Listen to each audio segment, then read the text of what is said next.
It's funny. You type gangster into one of those AI image generators these days, and what do you get? Like pinstripes, fedoras, maybe even Al Capone himself, right? Yeah. But then try typing in thug. Hmm. Totally different story, isn't it? Yeah, And that, my friend, is exactly what we're diving deep into today. it's true, yeah. We've got a stack of research lined up for this one, articles, studies, the whole shebang. And we're going to really get into how, get this, racial bias is actually baked into the words we use every day. Hmm.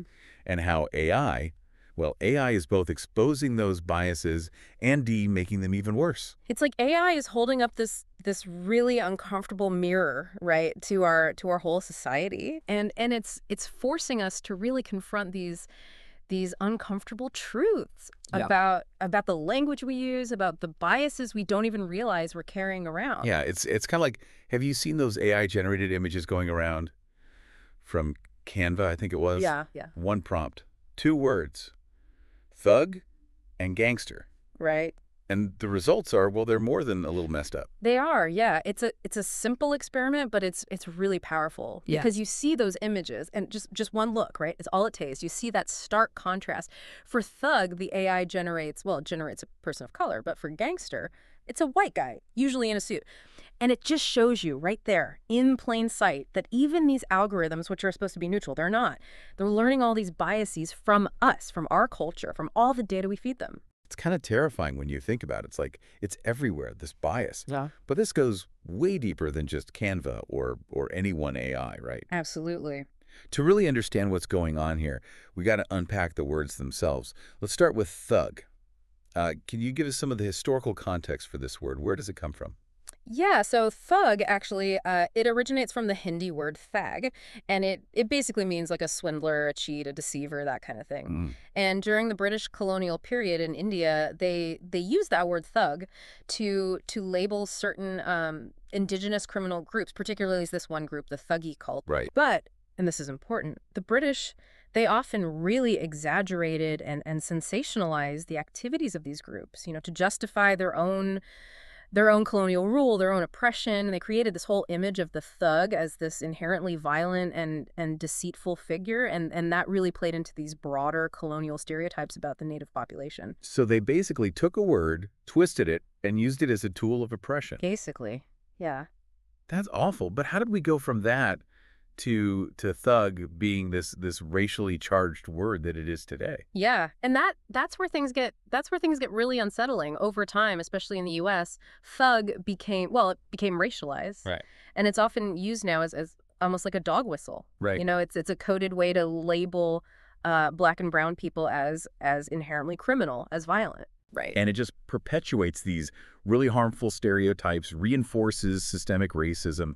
And the thing is, it's completely detached from the original context. Right. It's like the word itself is carrying all this baggage, centuries of prejudice. And we're not even aware of it half the time. Exactly. Most people, they don't even realize the weight of that word when they use it. Right, right. And this really highlights something that Christian Ortiz, he's the author of one of the articles we're looking at, he calls it Justice AI. Yeah. And he argues that we can't just build AI, we have to build it responsibly. And part of that means really dismantling these biases, getting down to the core of them. Okay, so we've talked about thug, but what about gangster? Because they're both linked to crime, right? They are. So what makes one so much more loaded than the other? Right, so you're right. Both terms are used to describe, people involved in criminal activity. But, and this is crucial, gangster usually makes people think of like organized crime. Okay. Especially those the classic images, white guys in suits. Right, right. Think about it. The Godfather, Scarface, Goodfellas. Hollywood has had a field day with gangsters, and it's actually shaped a more complex, even a romanticized view of them in a way. So we've got this weird double standard.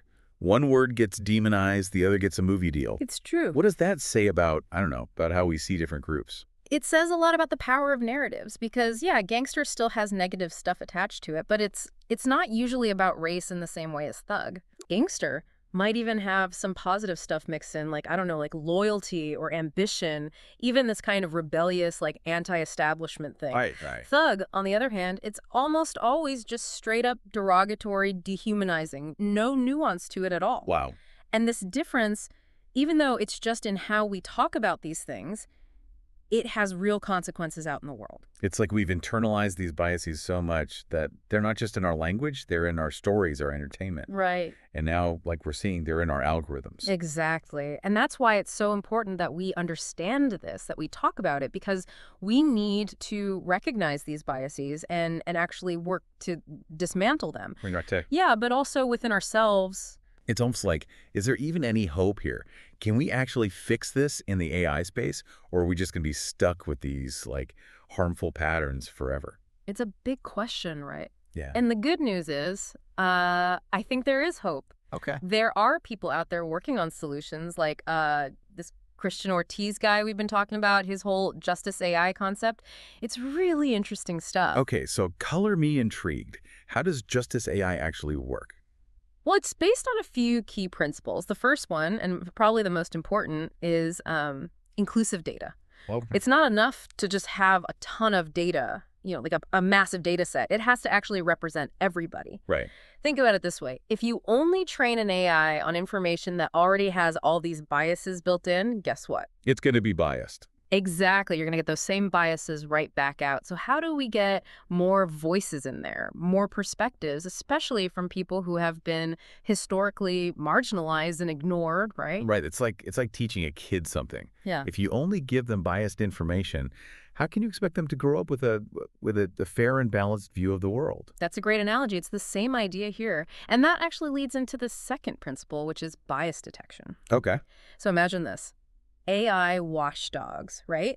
Systems that are designed specifically to sniff out and flag any unfairness or bias in algorithms. We're talking about building AI that can double-check itself, constantly testing and refining to try to catch these biases before they even make it into the final product. Okay, so we've got more inclusive data going in, and then we've got AI checking itself for bias. What else is there? This one's huge. Education. The more people understand how these biases work, the better equipped we'll be to spot them, to call them out, to demand better. We need policymakers, developers, educators, really everyone to be aware of this stuff and to be actively working towards solutions. You know what they say, sunlight is the best disinfectant? Exactly.